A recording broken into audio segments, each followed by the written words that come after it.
जिस घर में नारी का सम्मान होता है ना, ये प्रैक्टिकली बात है। जिस घर की स्त्रियां खुश रहती हैं, प्रसन्न रहती हैं, उस घर में सभी प्रकार की सुख समृद्धि होती है। मित्रों, स्वागत है आपका हमारे चैनल राधे राधे में।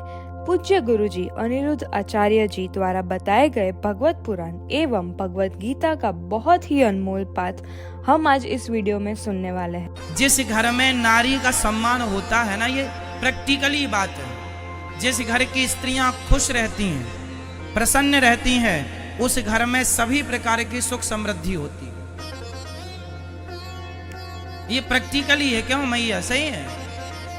और जिस घर की नारी हमेशा रोती रहती है, प्रताड़ित रहती है, परेशान होती है, उस घर में सुख शांति समृद्धि का कभी वास। यत्र नार्यस्तु पूज्यन्ते रमन्ते तत्र देवता। जिस घर में नारी का आदर सम्मान सत्कार होता है, मतलब देखो, नारी आपका आदर करे, नारी आपका सम्मान करे और आप नारी का करें, दोनों एक दूसरे के पूरक होती है। यदि एक दूसरे से प्रेम करें और एक दूसरे का आदर करें, तुम्हारी माँ का ख्याल वो रखे और उसकी माँ का ख्याल आप रखो। जैसे पति की माँ मतलब सास, सास का ख्याल बहू रखे, ससुर का ख्याल बहू रखे, बेटा आप भी रखो। पर आपकी सास, लड़के की सास मीन्स आपकी पत्नी की माँ, यदि उसका कोई करने वाला नहीं है, वहां पर आपका साला नहीं है और उसकी माँ को आपके सहारे की जरूरत है, तो आप दामाद को बेटा बन करके अपनी सास की भी सेवा करनी चाहिए। बताओ, करनी चाहिए या नहीं? यदि कोई नहीं है करने वाला तो करना चाहिए कि नहीं? मतलब सम्मान इसी को कहते हैं, एक दूसरे का आदर। अच्छा, ये करते हैं सास की सेवा, माँ की भी करते हैं और सास की भी, फिर अच्छे हैं। पैसा बांध कर कोई ना ले जाएगा साहब, धन दौलत बांध कर कोई ना ले जाएगा। हमसे जो अच्छे काम हो जाएं, अरे हम गैरों की सेवा ना करें, अपनों की कर लें, तो भी कोई गैर है ही नहीं फिर। अब यहां वृद्ध माताएं रहती हैं, उनको किसी गैरों ने थोड़ी ठुकराया, अपनों ने ठुकराया, अपने बेटे घर से निकाल देते। कल माँ आई यहां, उनकी 4 बेटियां थी, बेटियों ने माँ को घर से निकाल दिया। बेटा था नहीं, 4 बेटियां थी, चारों बेटियों के घर से कह रहे थे पति इत्यादि के, भाई हम नहीं रखेंगे, हम नहीं रखेंगे। तो बेटी बच्चा बेचारी क्या करे, ससुराल का दबाव होता ही है लड़की के ऊपर, बात माननी पड़ती है। कौन करने वाला है?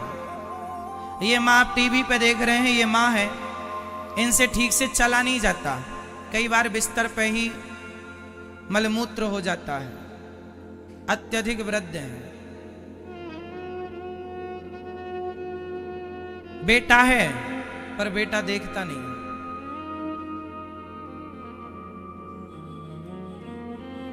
बेटी भी है,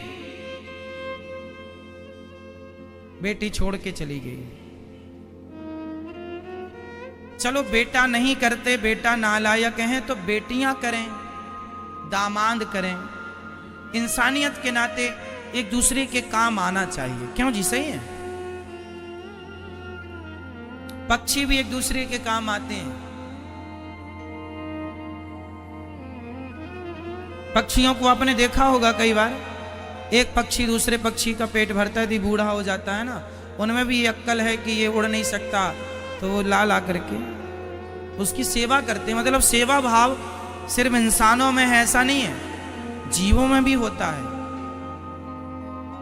छोटी सी चिड़िया उड़कर जाती है, चोंच में दाना लेकर अपने बच्चों के मुंह पे डालती है, हाँ या ना?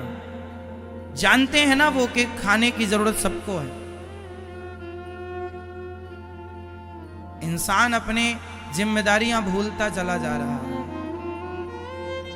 इसी से कलयुग बढ़ता चला जा रहा है।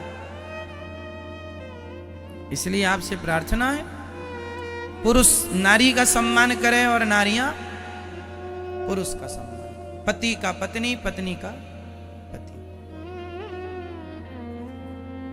पूरक गृहस्थी दोनों से मिलकर बनती है। अच्छा, पति पत्नी विवाह के बाद जो पाणी ग्रहण संस्कार होता है,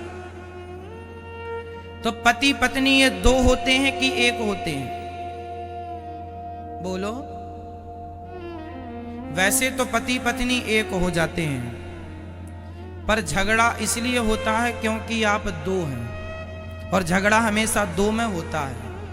यदि पति पत्नी दोनों समझदारी से मिलकर एक हो जाएं, तुम उसकी बात मान लो, वो तुम्हारी बात मान ले, अपनी अपनी जिद छोड़ दो और दोनों मिलकर एक हो जाओ, दोनों के विचार एक हो जाएं, तो झगड़ा के लिए दो लोग चाहिए। जब दोनों एक हो जाएंगे तो फिर झगड़ा होगा ही नहीं। भाई, पति पत्नी में झगड़ा क्यों होता है? विचार नहीं मैच करते। क्या नहीं मैच करते? विचार। उसके विचार अलग हैं, इसके विचार। इसलिए किसी एक को अपने आप को सरेंडर कर देना चाहिए। तेरी इच्छा है, चल तेरी इच्छा में अपनी इच्छा। कभी पत्नी अपनी इच्छा पति की इच्छा में मिलाए, तो कभी पति अपनी इच्छा पत्नी की इच्छा में मिलाए। कभी हम तुम्हारे मन की कर लें, कभी तुम हमारे मन की कर लो। कभी तुम हमारे साथ वहां चलो जहां हम कहते हैं, कभी तुम हमारे साथ वो खाओ जो खाने लायक जो हम चाहते हैं, कभी तुम हमारे साथ वो चीज देखो। जैसे पति कथा देखता है और पत्नी सीरियल देखती है। उदाहरण, पत्नी को बिल्कुल पसंद नहीं है, एक पत्नी को बिल्कुल पसंद नहीं है कथा, पति देखता है कथा, तो पति कहता तुम भी देखो, तो भले तुम्हें पसंद नहीं है पर पति की इच्छा में अपनी इच्छा मिलाकर देख लो। तो कभी पति को चाहिए कि वो जो कहती है उसकी पसंद की कोई चीज है टीवी पर देखने लायक, तुम देख लो। कभी वो तुम्हारा पसंद का ख्याल रखे, कभी तुम उसकी पसंद का ख्याल रखो। कभी वो तुम्हारी पत्नी कहती है चलो वृंदावन चलें, पति बोलता है व्यस्त हैं, तो कभी पत्नी के लिए समय निकाल लो वृंदावन के लिए। कभी उसकी मर्जी में मिला दो अपनी मर्जी, कभी तुम भी मिलाना, कभी वो भी मिलाए। ऐसे गृहस्थी चलती। क्यों जी? सही है। पत्नी की इच्छा है वृंदावन जाने की, तो पति को चलना चाहिए। काम तो सारी जिंदगी रहेगा, जब तलक रहेगी जिंदगी, फुर्सत ना होगी काम से। कुछ समय ऐसा निकालना ही पड़ेगा जिससे प्रेम कर लो राम से। समय होता नहीं है किसी के पास, निकालना पड़ता। तो ऐसे गृहस्थी चलती। अच्छा, जिद करने से आप लकड़ी को जरूरत से ज्यादा झुकाएंगे, टूट जाएगी। जिद करने से रिश्ते टूटते हैं। हम तुम्हारी बात बिल्कुल ना माने, तुम हमारी सारी बात मानो, यदि ये जिद कोई पकड़ लेता है तो रिश्ते फिर टूटने लग जाते हैं। इसलिए आपसे मेरी प्रार्थना है, रिश्तों को भी समझिए। ये रिश्ते देखो सबके भगवान तय करते हैं, भगवान रिश्ते बनाते हैं। रिश्तों के बंधन में तो भगवान भी बंधे हैं। भगवान राम ने भी विवाह किया है, उन्होंने भी अपनी माँ की पिता की सेवा करके जिम्मेदारियां पूरी की हैं। उन्होंने भी अपने भाई भरत जी, श्री लक्ष्मण जी, भाई के साथ व्यवहार कैसा करके दिखाया है। पत्नी राम जी ने पति का धर्म निभाया, माता सीता ने पत्नी का निभाया। राम जी ने पुत्र धर्म निभाया, भाई धर्म निभाया। इसलिए निभाया कि हम उनकी गृहस्थी से सीख सकें कि गृहस्थी कैसे होनी चाहिए। आजकल शादियां लोग कर लेते हैं, शादियां कर लिया, रिश्ते चल ही नहीं रहे हैं। पत्नी समझने को तैयार नहीं है, छोटे सी बात हो गई तो माँ को फोन लगा देती है। देखो, रिश्तों में छोटी बड़ी बातें होती रहेंगी सारी जिंदगी। बात बात जो आदमी ज्यादा पचाता है बातों को, वो ज्यादा सुखी होता है। आपने जरा सी बात घर की अपनी माँ को बता दी, लड़कियों से कह रहे हैं, बहुओं से, तुमने घर की जरा सी बात अपनी माँ से बता दी, इससे धीरे धीरे आपके रिश्ते कमजोर होते चले जाएंगे। फिर आपकी माँ आपके पति मतलब आपके पति देवता को कभी ना कभी वो सास बोल देगी, दामाद जी आप मेरी बेटी का ख्याल नहीं रखते। तो दामाद जी बोलेंगे हम नहीं रखते तो तुम ही रख लो।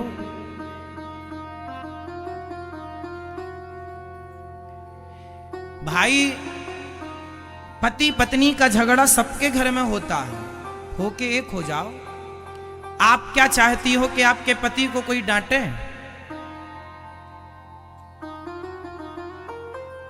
हमारे यहां सास ससुर दामाद के पांव छूते हैं, इसलिए छूते हैं कि अपनी बेटी का कन्यादान उन्होंने उनके हाथ में दिया है और दान हमेशा श्रेष्ठ को दिया जाता है। तो आप दामाद हो गए, बेटे का भाव आपके अंदर है, वो अच्छी बात है कि आप उनकी सेवा करें बेटा बनकर। पर फिर भी जो हमारी समाज के रिश्ते हैं वो ये कहते हैं कि ससुर जी और सास दामाद के पांव छूती हैं। क्यों आपके यहां ये परंपरा है या नहीं? सास ससुर दामाद जी के पांव छूते हैं, ये परंपरा है आपके यहां? बोलो हाँ या ना। हमारे यहां ये परंपरा है। सास ससुर दामाद के पांव क्यों छूते हैं? किस सिद्धांत से? क्योंकि आपने पांव पूजे हैं मंडप के नीचे। आपने मां पांव मंडप के नीचे पूजे ना, तो जिसके पांव पूजे हैं तो श्रेष्ठ के ही ना पांव पूजे जाते हैं। पांव मंडप के नीचे पूज लिया तो जिसके पांव पूजे हैं, जिसका सम्मान किया है, जिसे बड़ा बनाया है, अब उससे अपने पांव कैसे छुपाएं? इस भाव से लड़की के माता और लड़की के पिता अपनी बेटी और अपने दामाद के पांव छूते हैं। इसलिए अब वो दामाद रिश्ते में बड़ा है। देखो उम्र में छोटा बड़ा अलग विषय हो गया कि उम्र में छोटा बड़ा अलग, वो सास ससुर माता पिता के तुल्य हैं। पर रिश्ते की जो मर्यादा हमारे देश में है, जो फॉलो हम कर रहे हैं, वो हम बता रहे हैं आपको कि रिश्ते के नाते आप उस रिश्ते के नाते आदर करते हैं कि ये हमारे दामाद जी। तो जिसका आदर किया है, मंडप के नीचे पांव पूजे हैं, आज आप उसे जलील कर रहे हैं, सबके सामने डांट रहे हैं, अपमानित कर रहे हैं। आप अपने दामाद का अपमान करके आप नुकसान किसका कर रहे हैं? इसलिए लड़की की माता और लड़की के पिता को मैं हाथ जोड़कर कहूंगा कि यदि घर में छोटी मोटी बातें हो तो समझा दो प्यार से, आप बीच में ना बोलो ज्यादा। कल को तो वो पति पत्नी एक हो जाएंगे, पर तुम बीच में बोलकर सदा के लिए बुरे हो जाओगे। हाँ या ना? इसलिए रही मन धागा प्रेम का, आगे आप बोलो, रही मन धागा प्रेम का, मत तोड़ो चटिकाए, क्योंकि टूटे से फिर ना जुड़े और जुड़े गांठ पड़ जाए। टूटे से धागा जुड़ तो जाएगा पर गांठ आ जाएगी। इसलिए ये जो पति पत्नी के प्रेम का धागा है, रिश्तों के प्रेम का धागा है, ये बना रहे, टूटे ना, चटके ना। इसके लिए आपका मैच्योर होना, आपका समझदार होना और सहनशील होना जरूरी है। पत्नी का क्या होना जरूरी है? पत्नी का बहुत सुंदर होना जरूरी है या पत्नी का सहनशील होना जरूरी है?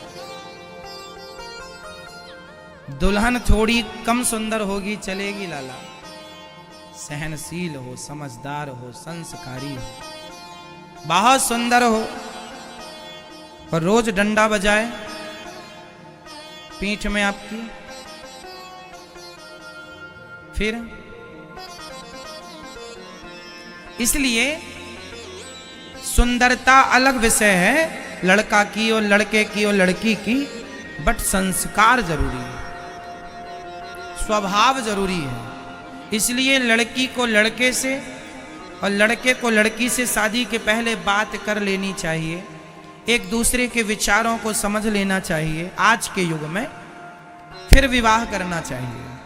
और विवाह करने के पहले पूरा आप अपने मन को तैयार कर लेना, देख लेना, उसके भावों को पहचान लेना। कल को दिक्कत ना खड़ी हो कि अरे हमसे गलती हो गई इसे समझने में, समझाने में, पहचानने में। क्योंकि रिश्ते एक दिन के लिए नहीं होते। दूसरे धर्मों में तो तलाक की सुविधा है, पर सनातन धर्म में अब लोग भले तलाक लेने और देने लग गए हैं, पर हमारे शास्त्र तलाक लेने और देने की परमिशन नहीं देते। जिसके संग रिश्ता हो गया, जिसके संग गांठ जोड़ ली, वो 7 जन्म की गांठ हो गई, अब नहीं खुलेगी। क्यों जी? सही, अपने भारतीय जो परंपरा है, संस्कृति, हम उसका निवेदन कर रहे हैं आपको। हमारे यहाँ तलाक वलाक की कोई व्यवस्था नहीं है। अब आज लोग भले कर रहे हैं, हमारे यहाँ रिश्तों को जोड़ के रखा जाता है, तोड़ने की कोई व्यवस्था नहीं है।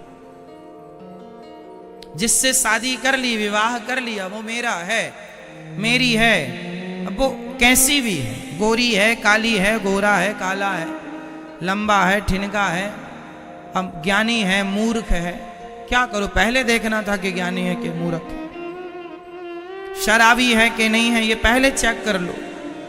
लड़की का बाप इतना पैसा खर्च करता है बेटी के विवाह में। मैं तो कहता हूं जिससे विवाह होना है 2-4 महीने पहले 2 गुप्तचर लगा दो पीछे पीछे, क्या करता है, कहाँ जाता है, क्या खाता पीता है, पूरी जन्म कुंडली निकल आएगी। जन्म कुंडली कागज से ठीक नहीं निकलती, प्रैक्टिकली। इतना पैसा खर्च करते हो, 10, 5, 20 हजार और खर्च होगा, 2 गुप्तचर लगा दो। कहाँ जाता है, कहाँ से आता है, किसके साथ उठना बैठना है, सब पता चल जाएगा। क्यों जी? बेटी का कल को आजकल ये कहा जाता हमारा बेटा तो बहुत अच्छा, बाद में पता चलता है 1 नंबर का शराबी है। क्यों? आप तो शराब नहीं पीते, सही? और सिगरेट नहीं। तो पहले सब देख लो, परख लो, कल को रोना पड़े उससे अच्छा भैया पहले का रोना अच्छा है, बाद का रोना अच्छा नहीं है। सही है? पहले रो लो, बाद में ना रोना पड़े। बेटी का भविष्य ना बिगड़े। कल को बेटी पापा से ये ना कहे, पिता से, तुमने हमारा जीवन बिगाड़ दिया, आपने हमारी जिंदगी बर्बाद कर दी।